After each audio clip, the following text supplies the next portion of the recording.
I tricked my neglectful father into paying for my entire college tuition, and when he found out, he was not happy. He tried to sue me, and I lost thousands in the process, but he lost everything. My mom and dad are addicted to my younger sister, and it's getting weird. When I got accepted to a top-tier university, my dad actually said the words, "You need to attend community college. We don't want your sister feeling jealous about your success now, do we?" Can you believe that crap? But I took a deep breath, kept my voice calm, and said, "Of course I'll go to community college, Dad, but only if I can live in student college." And, like the R-worded idiot he is, he agreed. Because what he didn't know was that I'd already secured a massive scholarship to Princeton, and I had no intention of going somewhere else. So for the last 3 years, my parents have been sending money for community college that I've been using to supplement my scholarship. And because of their obsession with my sister, I got away with it. All I had to do was visit during the holidays and pick up the phone once in a while. LOL. But then my master plan was ripped to shreds, because out of nowhere, my dad called demanding I come home for my sister's wedding preparations. He wants me there for the whole week beforehand to play happy family, as if he hasn't been ignoring my existence for years. I didn't even have time to say anything, because after just a few seconds of silence, he threatened to stop paying for my education if I didn't show up. I laughed. I couldn't help myself. It was a deep-belly, earth-shattering guffaw. That's when I finally told him I graduated a year ago and now earn 10 times what he makes. The silence on the other end was priceless. For some background, every achievement of mine has always been ignored, while my younger sister, Grace, was praised for the smallest things. I still remember bringing home straight A's in 4th grade. My mom barely glanced at my report card before going back to fawning over Grace's finger painting that got hung on the refrigerator. My perfect grades ended up in a drawer somewhere. "Mom, look, I got all A's again," I said, proudly holding out my report card. Mom took it without looking up from Grace's artwork. "That's nice, Mike. Put it on the counter." "But Mom, my teacher said I'm the only student who got perfect scores in math this year." "Okay. Hey, look at this beautiful butterfly Grace painted. Isn't she talented? We should frame this one." I was just expected to go along with whatever Grace wanted. My needs and preferences never mattered. They treated me like a second-class citizen in my own home. "Can we get pizza tonight?" I'd ask on a Friday. "No, Grace wants Chinese food," Mom would reply without hesitation. "But we had Chinese last week because Grace wanted it." "I don't even like Chinese food." Dad would give me that look, the one that said I was being difficult. "Just pick something off the menu. Don't make this into a big deal." Every single time, without fail, Grace's preferences trumped mine. Family movie night, whatever Grace wanted to watch. Family vacation, wherever Grace wanted to go. Holiday meals, whatever Grace liked to eat. By high school, I'd stopped expressing preferences altogether. What was the point? If I said I wanted something, and Grace wanted something else, I'd lose and just look like the difficult child for speaking up. My 16th birthday fell on the same weekend as one of Grace's dance competitions in another state. Rather than delay the trip or let me stay home, they dragged me along and celebrated my birthday in the hotel lobby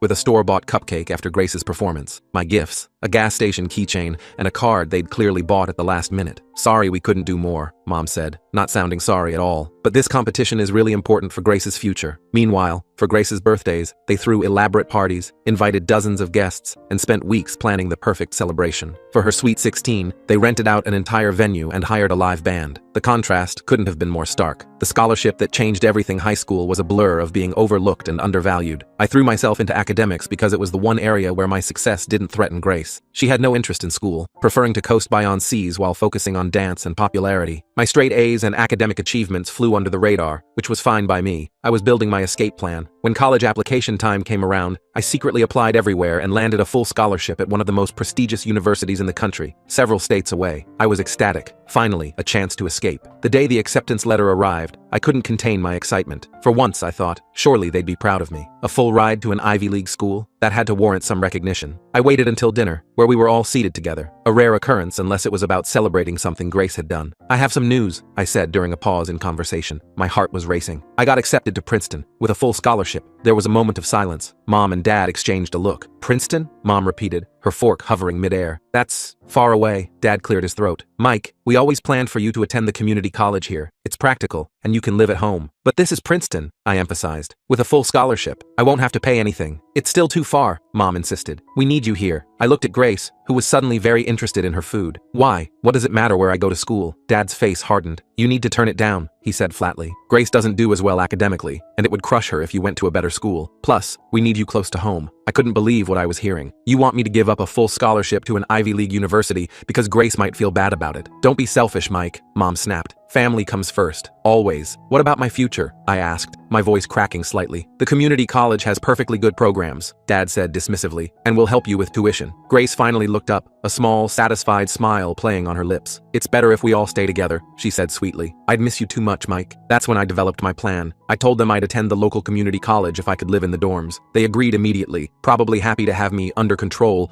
while still giving Grace all their attention. You'll thank us later, Dad said, patting my shoulder. This is what's best for everyone. What they didn't know was that my scholarship program covered 70% of expenses, and I used the money they sent for community college to cover the rest. The best part? My program was accelerated, so I graduated in 2 years while they thought I was still studying. Moving day was surreal. Mom and Dad helped me pack up the car, thinking I was headed to the local community college dorms just 20 minutes away. Call us when you're settled, Mom said absently, already checking her watch. We need to get back for Grace's rehearsal. Sure thing, I replied, knowing that in a few hours I'd be crossing state lines. I drove to the community college, waited until they left, then got back in my car and made the 8-hour drive to Princeton. The freedom I felt crossing that state line was indescribable. For the first time in my life, I could breathe. The campus was everything I'd dreamed of. Ivy-covered buildings, brilliant professors, and peers who valued intelligence and ambition. No one knew me as Grace's brother, or the quiet kid. I could finally be myself. Maintaining the illusion was surprisingly easy. During holiday breaks, I'd fly home for the bare minimum time required, making excuses about study groups and part-time jobs. My parents barely noticed how little they saw me. On the rare occasions they called,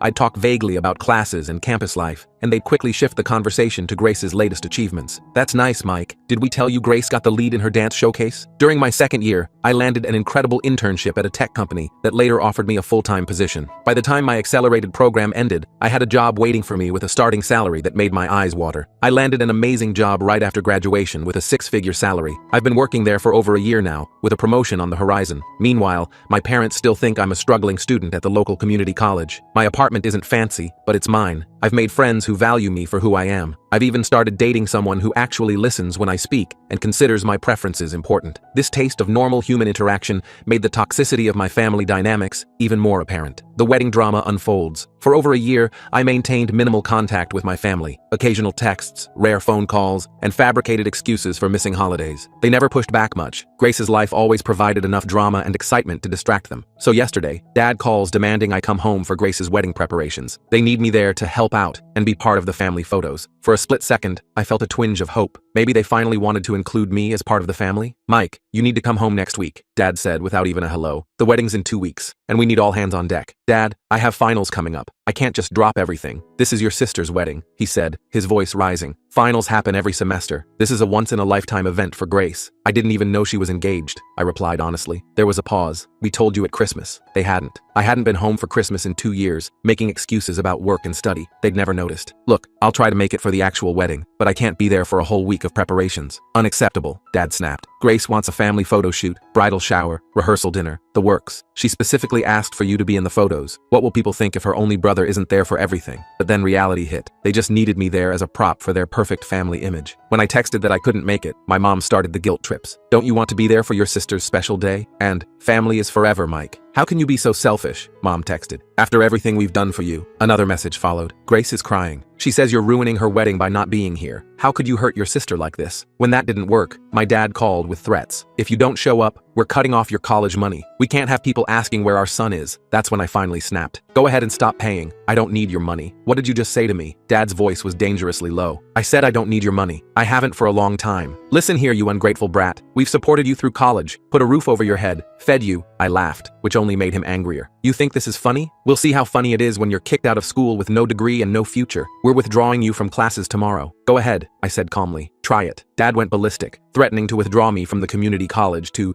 teach me a lesson. I just laughed. The next day, he called back absolutely furious after discovering I was never enrolled there. What the hell is going on? He shouted. The college has no record of you. Where's our money gone? Have you been scamming us? I finally told him everything, that I graduated a year ago, that I make more money than he does, and that I've been living in another state. The shock in his voice was priceless.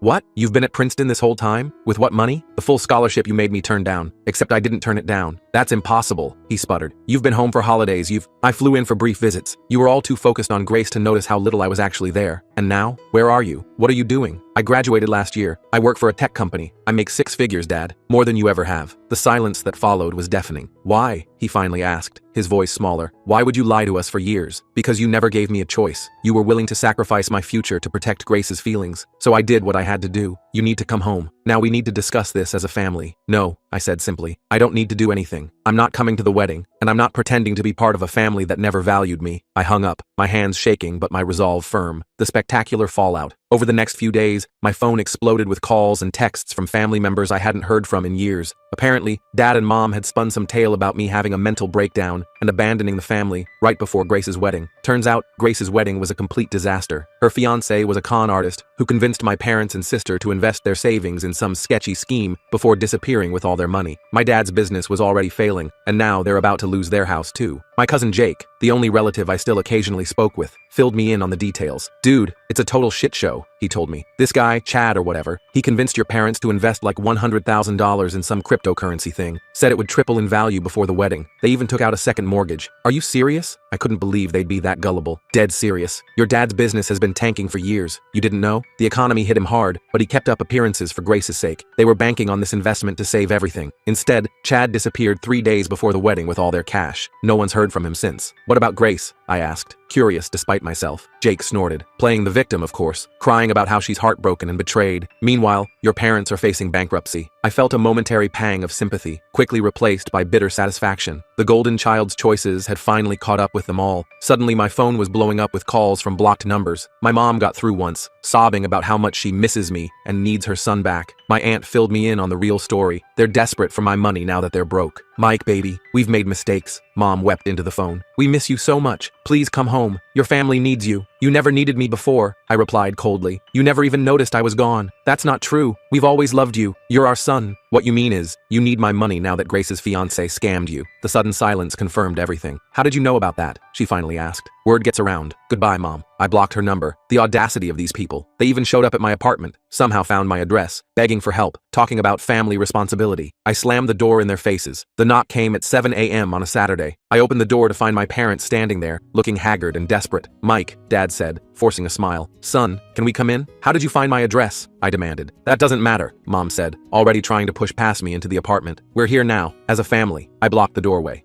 Number, you don't get to show up unannounced after everything and pretend we're one big happy family. We made mistakes, Dad admitted, his voice strained. But family stands together in times of crisis. We need your help, son. Let me guess. You need money. They exchanged glances. It's not just about money, Mom insisted, though her eyes said otherwise. We want to reconnect. Start fresh. Funny how your desire to reconnect coincides perfectly with you losing all your money, I observed. Let me be clear. I'm not giving you a cent. Dad's face hardened. After everything we've done for you, what exactly have you done for me? Ignore me my entire life? Force me to give up opportunities for Grace's comfort? Treat me like I didn't matter? We paid for your college, Dad shouted. No, you sent money for a community college I never attended. I paid for my own education with my scholarship and hard work. You're really going to turn your back on your family when we need you? Mom's voice rose shrilly. What about your responsibility to us? Responsibility works both ways, I said, starting to close the door. Don't come back. Then Grace appeared, crying about how she misses her big brother and how our parents are blaming her for everything. Same result. Door closed, threat to call the police if any of them return. A few days later, Grace showed up alone, her eyes red from crying, wearing clothes far less flashy than her usual style. Mike, please, she begged. Just 5 minutes. Against my better judgment, I let her in. They're blaming me for everything, she sobbed, collapsing onto my couch. Dad keeps saying if I hadn't been so insistent on a big wedding, if I'd checked Chad's background better. Mom barely speaks to me anymore. Sounds familiar, I said without sympathy. Being blamed for things beyond your control, having your parents withdraw their affection. Welcome to my entire childhood. Grace looked up, genuinely confused. What are you talking about? They adored you. I laughed bitterly. Are you serious right now? My entire life was spent in your shadow. Nothing I did mattered because it was always about you. That's not true. They always talked about how smart you were, how independent, because they didn't have to deal with me. They put all their energy into you. Do you know they made me turn down a full scholarship because they didn't want me to outshine you? Her face paled. I didn't know. Of course you didn't. You never had to think about anyone but yourself. She was quiet for a moment. They want your money, she finally admitted. That's why they're trying so hard to find you. Dad's business is bankrupt. The house is being foreclosed on, and they think you're their safety net. And what do you want, Grace? She looked down at her hands. I want what I've always had, someone to bail me out. But I'm starting to realize nobody's coming to save me this time. I showed her to the door. For once, we're in the same boat. Figure it out on your own, like I had to. I do sometimes feel a void where family should be, but I refuse to be their ATM after being ignored my entire life. The golden child brought them down, and now they want the forgotten son to bail them out? Not happening. Sometimes at night, I wonder what it would have been like to have a real family, one that celebrated my achievements, supported my dreams, and treated me with basic respect and consideration. There's a hollow space inside me where that connection should be, but then I remember how they made me feel for 20+ years, invisible, unimportant, a background character in the Grace Show, and my resolve strengthens. I've built my own life now, with people who actually see me. Last week, I received a formal letter from a lawyer. My parents are claiming I defrauded them by taking money intended for community college. I had my own lawyer respond with a simple cease and desist letter, pointing out that I have years of documented emotional abuse and neglect that would make fascinating reading for a courtroom. They backed down immediately. What would you do if the people who barely acknowledged your existence for years suddenly wanted you to play happy family and fix their problems?